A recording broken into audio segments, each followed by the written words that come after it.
Hello viewers, welcome to filmi craft. நான் உங்கள் அருண். இந்த எபிசோட நம்ம பார்க்க போகிற படம் 2026 ஒரு தெலுங்கு சைக்காலஜிக்கல் டார்க் காமெடி படமாக நெட்ஃப்ளிக்ஸ்லேயே ரீசெண்டாக தமிழ் டப்பிங்லேயே வெளியாகிருக்கிற ராவ் பகதூர். இந்த படத்துடைய கதை என்ன அப்படின்னு கேட்டிங்கன்னா, படத்துடைய கதைக்கெல்லாம் 1991 நடக்குது. படத்தில் நம்ம கதாநாயகனுடைய பேர் புவனம் ராமப்பா ராவ் பகதூர். இவர் கிட்டத்தட்ட ஒரு ராஜ வம்சத்தை சேர்ந்த ஒரு நபர். இவர் கிட்டத்தட்ட ஒரு அரண்மனை மாதிரி ஒரு பெரிய வீட்டில் இருக்கிறார் அப்படின்னு வச்சுக்கோங்களேன். ஆனால் உடம்பு சரியில்லாமல் டெத் பெட்டில் இருக்கிறாப்ல. அது இன்னைக்கு நேற்று கிடையாது, பல வருஷங்களா அப்படித்தான் இருக்கிறாரு அப்படிங்கிற கதையா ஒரு ரூம்ல படுத்த பிடிக்காவே தான் இருக்கிறாப்ல. இதுக்கு காரணம் என்ன அப்படின்னா, ஊருப்பட்ட குடி குடிச்சு அவர் எதனால குடிக்கிறார் அப்படிங்கிறது நீங்க படத்தை பார்த்து தெரிஞ்சுக்கோங்க. ஆனா ஊருப்பட்ட குடி குடிச்சு ஒரு கட்டத்தில் இவருக்கு லிவர் கேன்சர் வந்து கிட்டத்தட்ட ஒரு வருஷத்துக்கு முன்னாடியே இவரை ட்ரீட் பண்ண டாக்டர்ஸ் பார்த்துட்டு இது என்ன 4 மாசம் கூட தாங்காதுங்க அப்படின்னு சொன்னவர் தான் இவர். ஆனாலும் 4 மாசம் கூட தாங்காது அப்படின்னு சொல்லிட்டு அவங்க போயிட்டாங்க. நம்ம ஆளு 1 வருஷத்தை தாண்டி இன்னும் வாழ்ந்துக்கிட்டு தான் இருக்கிறாரு. ஒரு மெடிக்கல் மிராக்கல், இது எப்படி நடக்குதுன்னே தெரியல சார் அப்படின்னு டாக்டர்ஸ் எல்லாம் ரொம்ப ஆச்சரியமாக புருவத்தை உயர்த்துறாங்க. அந்த மாதிரி ஒரு சம்பவத்தை பண்ணிட்டு தான் இப்போ அந்த ரூம்ல படுத்திருக்காப்ல. சரி, அப்ப கூட டெத் பெட்ல படுத்திருக்காரு அப்படின்னு சொல்றாங்க இல்லையா, ரொம்ப இழுத்துக்கிட்டு கிடக்குது போல அப்படின்னா அப்படிலாம் கிடையாது. கரெக்டாக டைமுக்கு எந்திரிச்சு சரக்கு அடிக்கிறதெல்லாம் அடிச்சுட்டு அந்த ரூமில் சுற்றி பார்க்கறதெல்லாம் பார்த்துட்டு அப்புறமேட்டு கொஞ்சம் எங்களை திருப்பி போய் படுத்துருவோம் அப்படிங்கிற கதையாக படுத்துருவார். ஏன் இவர் இப்படி இருக்கார் அப்படிங்கிறது யாருக்கும் தெரியல. இதுல ஒரு விஷயம் மட்டும் இவரை சுற்றி இருக்க எல்லாரும் புரிஞ்சுக்கிற மேட்டர் என்ன அப்படின்னா, ஏதோ சைக்காலஜிக்கலாக இவருக்கு ஒரு பிரச்சனை இருக்குங்க, ஏதோ ஒரு மனோவியாதி இருக்கு, ஏதோ ஒரு விஷயத்தை ஏதோ போட்டு குழப்பிக்கிட்டே இருக்கிறாரு, அவர் ஒரு சுயநினைவிலே சரியா இல்லை அப்படிங்கிற மாதிரியே எல்லாரும் இவரை பார்க்கும்போது நினைக்கிறாங்க. இவரை பொறுத்தளவுக்கு இவருக்கு ஒரு குடும்பமும் இருக்கு, ரேணுகா அப்படின்னு சொல்லி ஒரு மனைவி. ஆனா அந்த அம்மா இவர்கிட்ட மூஞ்சி கொடுத்தே பேசுறது கிடையாது. நம்ம படையப்பா படத்தில் வந்து நீலாம்பரி மாதிரியே அந்த அம்மா ஒரு ரூமுக்குள்ள போய் கதவை சாத்தினதான், இனிமேல் அந்த மூஞ்சிலே முழிக்க மாட்டேன் அப்படின்னு பல வருஷங்களாக அவங்க ரூமுக்குள்ளேயே தான் இருக்காங்க. ரூமை விட்டு வெளியவே அவங்க வரல. இப்படி ஒரு கதாபாத்திரம் இவருடைய மனைவிக்கு. இவருக்கு லவனா அப்படின்னு சொல்லி ஒரு பையன் இருக்கான். அந்த பையன் அப்பா மேல பெரியமா தான் இருக்கான். அந்த பையன் ட்ரீட்மெண்ட்லாம் அப்பாவுக்கு தேவையான விஷயங்கள் எல்லாத்தையும் பார்த்துக்கிட்டு இருக்கான். சொல்ல போனா இவர் இப்போ மண்டே போட்டாரு அப்படின்னா அடுத்த வாரிசு, இந்த ராஜவம்சத்துக்கு அடுத்த வாரிசு அந்த லவனா பையன் தான். இப்படி இருக்கக்கூடிய ஒரு கதைக்களமாக இதை செட் அவுட் பண்ணியிருக்காங்க. இதுல நம்ம கதாநாயகனுக்கு எப்பயுமே ஒரு ஃபேமிலி டாக்டர் மாதிரி ஆச்சாரி அப்படின்னு சொல்லி ஒரு டாக்டர் ஒருத்தர் வந்து பார்த்துட்டு போறாப்ல. அவர் கதாநாயகனுக்கு ரொம்ப நெருங்கிய நண்பர் கூட. இந்த குடும்பத்தை பத்தின பல ரகசியங்கள் தெரிஞ்ச இன்னொரு நபர் யாரு அப்படின்னா அவர் தான். இப்படி பல கதாபாத்திரங்களை நமக்கு செட் அவுட் பண்றாங்க. ஆனா இங்க இருந்து எங்க ஒரு ராஜவம்சத்தை சேர்ந்த நபர் சும்மா எப்படி வாழ்ந்திருக்கலாம், எதுக்கு இப்ப இந்த மாதிரி ரொம்ப மன உளைச்சலாவே தெரிறாரு, இவருக்கு அப்படி என்னதான் மனோவியாதி அப்படிங்கிற கேள்வி ஒரு பக்கம். இவருடைய மனைவி எதுக்காக இவர்கிட்ட இத்தனை வருஷமா பேசாமே இருக்காங்க, அப்படி என்ன இவருக்கும் மனைவிக்கும் பிரச்சனை அப்படிங்கிற கேள்வி இன்னொரு பக்கம். இதெல்லாம் தாண்டி இவருக்கு 2வதா ஒரு பையன் இருந்தான். அந்த பையனுக்கு என்னாச்சு அப்படிங்கிற கேள்வியும் படம் பார்க்க ஆரம்பிச்சதுலேருந்தே நமக்கு வந்துகிட்டு தான் இருக்குது. இது எல்லாத்துக்குமான விடை தான் இந்த படத்துடைய மொத்த கதையை. இந்த படத்தை பொறுத்தளவுக்கு இது வெங்கடேஷ் மகாவுடைய ஒரு படம். யார் இந்த வெங்கடேஷ் மகா அப்படின்னா, 2018 கேர் ஆஃப் காஞ்சரபாளையம் அப்படின்னு சொல்லி ஒரு தெலுங்கு படம் வெளியாச்சு. பயங்கரமா எல்லாரும் பாராட்டி தள்ளின ஒரு படம். அந்த படம் நம்மளே ஹைலி ரேட்டட் கொடுத்த ஒரு படம் தான். செம படங்க அப்படின்னு நம்ம சொன்ன படம் தான். ஆனா அந்த படத்துடைய விமர்சனத்திலே நம்ம தெளிவாக சொல்லியிருந்தோம், இது அவங்களுடைய சொந்த ஐடியா எல்லாம் கிடையாது. அந்த முக்கியமான நாட்டு அந்த ஐடியா அப்படிங்கிறதே அதுக்கு 2 வருஷத்துக்கு, இது 2018 வந்து கேர் ஆஃப் காஞ்சரபாளையம் வெளியாச்சு. அதுக்கு 2 வருஷத்துக்கு முன்னாடி 2016 ஒரு இஜிப்தியன் படமாக வெளியான ஹெப்தா த லாஸ்ட் லெக்சர் அப்படின்னு ஒரு படம் வந்தது. அந்த படம் நம்ம ஏற்கனவே விமர்சனம் பண்ண ஒரு படம். அந்த படத்துடைய ஐடியா தான் இந்த படம். அதை அப்படியே புரட்டி போட்ட இன்னொரு, அந்த தோசையை புரட்டி போட்ட இன்னொரு கதை தான் இது அப்படின்னு வச்சுக்கோங்களேன். அதை நான் சொல்றதை விட நீங்க படமாக பார்த்தீங்க, 2 படத்தையும் பார்த்தீங்கன்னா ரொம்ப கிளியராக உங்களை அண்டர்ஸ்டாண்ட் பண்ணிக்க முடியும். இது நம்மளுடைய இந்தியன் வெர்ஷனுக்கு ஏற்ற மாதிரி ஒரு சில சேஞ்சஸ் அங்கங்க பட்டிட்டிங்க பார்த்துக்கிட்டாங்க கேர் ஆஃப் காஞ்சரபாளையம்ல.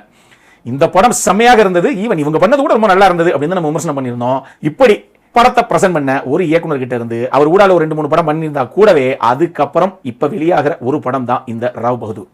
இந்த படத்தை பார்த்த பல பேர் ரொம்ப ரொம்ப வித்தியாசமான படங்க, செம்மையான படங்க, நீங்க பாருங்க அப்படிங்கிற மாதிரி சொன்னாங்க. நம்ம கமெண்ட் செக்ஷன்லயே பல பேர் நமக்கு ரெக்கமெண்ட் பண்ண ஒரு படம் அது. ஆனா அதை பார்க்கறதுக்கான நேரம் இப்பதான் கிடைச்சது. ஒரு வழியா பார்த்து முடிச்சாச்சு. எப்படி படம் அப்படின்னு கேட்டீங்கன்னா அப்படி படம் தான். அவங்க எப்படி சொன்னாங்களோ அந்த மாதிரி ஒரு படம் தான் இது. இன்னும் கரெக்டாக சொல்லணும் உங்களுக்கு அப்படின்னா, கதைக்களமாக எங்க ஒரு சாதாரண கதைக்களம் தாங்க. இந்த கதைக்களம் புதுசுன்னு நான் சொல்ல மாட்டேன், ரொம்ப சாதாரண ஒரு கதைக்களம் தான். பட் அந்த கதையை எப்படி திரைக்கதை அமைச்சு அதுக்கேற்ற மாதிரி இவங்க அதை எப்படி நரேட் பண்ணாங்க அப்படிங்கிற அந்த ஸ்டைலில் தான் இந்த படம் பார்த்து முடியும் போது நல்லா இருந்துச்சுல, செம்மையா இருந்துச்சுல அப்படிங்கிற ஒரு ஃபீலை இந்த படம் கொடுக்குது. இதில் ஒரு சில பிரச்சனைகள் இருக்கு, நான் உங்களுக்கு பின்னாடி சொல்றேன். இந்த படத்தை பொறுத்தளவுக்கு இது மொத்தமே ஒரு 5-6 கதாபாத்திரங்கள் தான் உள்ள. 5 கதாபாத்திரங்கள் தான் மெயினா அப்படின்னு வச்சுக்கலாம் நீங்க. ஒன்று கதாநாயகனாக பிளே பண்ண சத்யதேவ், அவர் தான் அந்த ஹீரோ கதாபாத்திரத்தை பிளே பண்ணியிருக்காப்ல. அவரை பொறுத்தளவுக்கு சரியான ஒரு பெர்ஃபார்மன்ஸ். அதுவும் குறிப்பாக அந்த ப்ராஸ்தட்டிக் மேக்கப்லாம் போட்டிருக்கேன். இந்த மேக்கப்லாம் போடுறதுக்கு ஒரு நாளுமே எனக்கு எடுத்துட்டு 8 to 10 மணி நேரத்துக்கு மேலே எடுத்தது. அவ்வளோ பெரிய எஃபர்ட் போட்டு ஒரு ஹார்ட் ஒர்க் பண்ணி தான் அந்த கேரக்டரை கொண்டு வந்திருக்கோம் அப்படின்னு அவர் சொல்லியிருக்காரு. ஆனால் அந்த மேக்கப்பையும் தாண்டி அந்த கதாபாத்திரம் இருக்கு பாருங்க, ஒரு மாதிரி மண்டகாஞ்ச ஒரு கதாபாத்திரம். அந்த கதாபாத்திரம் யாரையும் நம்பாது, சுற்றி இருக்கிற யாரையுமே நம்பாது, தன்னையுமே நம்பாது. தான் கண்ணு முன்னாடி நடக்கிற பல விஷயங்களுமே இது உண்மையா பொய்யா அப்படிங்கிற கன்ஃபியூஷன் அதுக்கு சில நேரத்தில் வந்துடும். இந்த மாதிரி பல விஷயங்களை சைக்காலஜிக்கலாக பல பிரச்சனைகளை மாட்டிக்கிட்டு அது எல்லாத்தையும் பெர்ஃபார்மன்ஸில் ஒரு தடவையும் ஒரு கதாபாத்திரத்தை பார்க்கும்போதோ இல்ல கேமராவை திடீர்னு திரும்பி பார்க்கும்போதோ கூட அந்த விஷயம் உங்க கண்ணிலையும் உங்க முகத்திலையும் நிக்கணும். அதை சத்யதேவ் சூப்பராக கொண்டு வந்தார் அப்படின்னு தான் நான் சொல்லுவேன். நல்ல ஒரு பெர்ஃபார்மன்ஸ் அவர்கிட்ட இருந்து. ஆக்சுவலி அது பார்க்கறதுக்கு ரொம்ப சிம்பிளா தெரியும் அந்த கேரக்டர். பண்ணி பாருங்க, ரொம்ப கஷ்டம். அது அந்த அளவுக்கு சூப்பராக கொண்டு வந்தார் சத்யதேவ். அதுக்கடுத்து தீபா தாமஸ், அவங்க தான் அந்த மனைவியாக ரேணுகா அப்படிங்கிற அந்த கதாபாத்திரத்தை பண்ணாங்க. ஈவன் அந்த கதாபாத்திரத்துக்குமே ஸ்கோப் நிறைய தான். ரொம்ப சாதாரணமா ஒரு கேர்ள் நெக்ஸ்ட் டோர் அப்படிங்கிற மாதிரி ஆரம்பிக்கிற ஒரு கேரக்டர் போக போக எமோஷனலாக நிறைய பெர்ஃபார்ம் பண்றதுக்கான ஸ்கோப் அது ரொம்ப நல்லா பண்ணியிருந்தாங்க அவங்க. மூணாவதாக அந்த ஆச்சாரி அப்படின்னு சொல்லி ஹீரோவுடைய ஃப்ரெண்டாக அந்த ஃபேமிலி ஃபிசிஷியன் மாதிரி வரக்கூடிய ஒரு கேரக்டர் ஒன்று இருக்குல்ல, டாக்டர் வரக்கூடிய கேரக்டர், அதை விகாஸ் முப்பலா பண்ணியிருந்தாரு. அதுவும் ரொம்ப நல்ல ஒரு கேரக்டர். அது டுவர்ட்ஸ் கிளைமேக்ஸ் போகும்போது தெரியும் அந்த கேரக்டருடைய ஒருத்தர் என்னன்னு. அது சூப்பராக இருந்தது அந்த கேரக்டருமே. இது போக அச்சம்மா அப்படின்னு சொல்லி ஒரு கதாபாத்திரம் ஒன்று வரும். அது பெருசா இல்லாம அப்படியே கதை நெடுகளும் அங்கங்க டிராவல் ஆகி அங்கங்க உள்ள வந்துட்டு போற ஒரு கதாபாத்திரம். அந்த கேரக்டர் வந்து பாலபராசர் பண்ணியிருந்தாங்க. அவங்களும் ரொம்ப சூப்பராகவே பண்ணியிருந்தாங்க அந்த கேரக்டர். இது போக நம்ம திருடா படத்தில் வந்து நம்ம ஆனந்த் இருக்காரு இல்லையா, அவரும் ஒரு போலீஸ் ஆஃபீஸர் கேரக்டர் ஒன்று பண்ணியிருந்தார். இது எல்லா ஆர்டிஸ்ட்டுமே அந்த கதாபாத்திரத்துக்கு என்ன தேவையோ அதை கணக்கச்சிதமாக கொண்டு வந்தாங்க. கார்த்திக்குடைய சினிமோட்டோகிராஃபி நிச்சயமாக செம்மையாக இருந்தது.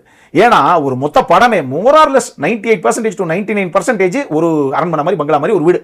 அந்த வீட்டுக்குள்ளேயே நடக்கக்கூடிய இன்டீரியர் ஷாட்ஸ் தான் மொத்த கதையை. அப்படி இருக்கும்போது அது முடிஞ்ச அளவுக்கு எங்கேயும் தொய்வு இல்லாமல் சுவாரஸ்யமாக எடுத்துட்டு போனோம். அதுலயும் அந்த வீட்டுக்குள்ள இருக்கக்கூடிய பல கேரக்டர்ஸ் உடைய மூவ்மெண்ட்டை அதை ட்ராலி ஷாட்டாகவே அவர் கன்வே பண்ணியிருந்தாரு. அது ரொம்ப நல்லா இருந்தது. அதை கன்சீவ் பண்ண விதமே சூப்பராக இருந்தது. அது ரொம்ப நல்லா இருந்தது அந்த ஷாட்ஸ் அவங்க பண்ணது. இன்னொரு பக்கம் மியூசிக் டைரக்டருடைய ஒர்க்கு அவரும் செம்மையாக பண்ணியிருந்தாரு. ஸ்மரன் சாய் சரியான ஸ்கோரிங் இது. இத்தனைக்கும் இதுல வந்து படத்துல ஒரு குறிப்பிட்ட தருணத்தில் ஒரு எமோஷனல் சீக்வன்ஸ் ஒன்று வரும். நான் அந்த படம் தமிழ் டப்பிங்ல தான் பார்த்தேன். தமிழ் டப்பிங்ல ஒரு குட்டி பொண்ணு தான் அந்த பாட்டை பாடியிருக்கான்னு நினைக்கிறேன். அது பொண்ணா பையனான்னு வாய்ஸ் வச்சு நம்ம கண்டுபிடிக்க முடியல, ஏன்னா ரொம்ப சின்ன பிள்ளை அது. அந்த வாய்ஸுமே அந்த பாட்டுக்கு அவ்வளவு அழகாக உட்கார வைக்கப்பட்டிருந்தது. செம்மையாக இருந்தது அந்த பாட்டு. அந்த மொமெண்ட்டை கடக்கும் போது நமக்கு ஐயோ பாவம் இல்லை அப்படிங்கிற ஒரு ஃபீல் ஒன்று வரத்தான் செஞ்சது. அந்த எமோஷனல் கனெக்ட் அழகாக அந்த இடத்துல இந்த டீம் ரிஜிஸ்டர் பண்ணிருச்சு அப்படின்னு தான் நான் சொல்லுவேன். இது போக ப்ரொடக்ஷன் டிசைனு, சவுண்ட் டிசைனு அப்படின்னு சொல்லி பல டீம் கிட்ட இருந்து இன்டென்ஸான ஒர்க் இருக்கு. சிஜி விஎஃப்எக்ஸ் கொஞ்சம் பிசில் அடிக்கிற மாதிரி ஒரு ஃபீல் வச்சுக்கோங்களேன். எனக்கு இந்த மாதிரி பல விஷயங்கள் இந்த படத்தில் இருக்கு. ஆனால் இந்த படத்தில் ஒரு சில விஷயங்கள் இன்னும் கொஞ்சம் நல்லா பண்ணியிருக்கலாங்கிற ஃபீலும் எனக்கு வந்தது. ஒன்று, முதல்ல இந்த கதையை சொல்லிக்கிறதுக்கு இவங்க எடுத்துக்கிட்ட 2 மணி நேரம் 50 நிமிஷம்ங்கிறது டெஃபினட்டாக கூட ஒரு 1/4 மணி நேரம் கண்டிப்பாக கத்திரியை போட்டிருக்கலாம். அதுக்கான வாய்ப்பு இந்த படத்துக்குள்ளே இருக்கு. அதாவது கதைக்களம் என்ன, கதாபாத்திரங்கள்லாம் யார் அப்படிங்கிறது எல்லாத்தையும் கிளியரா எஸ்டாப்ளிஷ் பண்ணதுக்கு அப்புறமே கூட ஹீரோ ரூமுக்குள்ள அவருக்கு என்ன பிரச்சனைங்கிறது நமக்கு தெரிஞ்சு போகும். அவர் ஏன் அப்படி சுத்திக்கிட்டு இருக்காரு அப்படிங்கிறது கிட்டத்தட்ட மோரலஸ் நமக்கு புரிஞ்சு போகும். இருந்தும் அடுத்து ஒரு 10-15 நிமிஷத்துக்கு அவரை சுத்தியே திருப்பி மிக்ஸ் மாதிரி ஒரே இடத்துல சுத்திக்கிட்டு இருக்கே தவிர இன்னும் கொஞ்சம் அடுத்த இடத்துக்கு டக்குன்னு நகர்ந்து போயிருக்கலாங்க அப்படிங்கிற ஃபீல் நமக்கு வரத்தான் செய்யுது.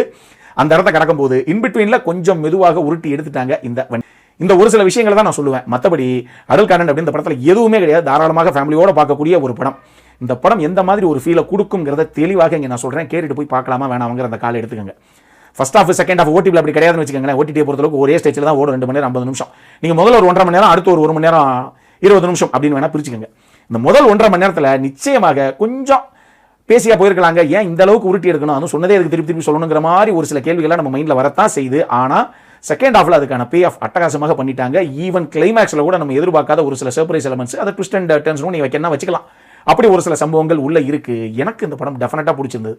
வித்தியாசமான ஒரு கதைக்களத்தோட வித்தியாசமான ஒரு படம் இது. டெஃபினட்டா நீங்க பார்க்கணும் அப்படின்னா தாராளமாக பார்க்கலாம். நம்ம சைடுல இருந்து ஒரு ஹைலி ரெக்கமெண்டட் படம் இது.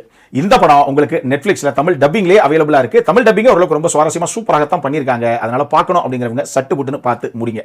அப்புறம் என்ன, இதே மாதிரி இன்னொரு வீடியோவோட அடுத்த முறை உங்களை சந்திக்கிற வரைக்கும் இட்ஸ் அருண் சைனிங்.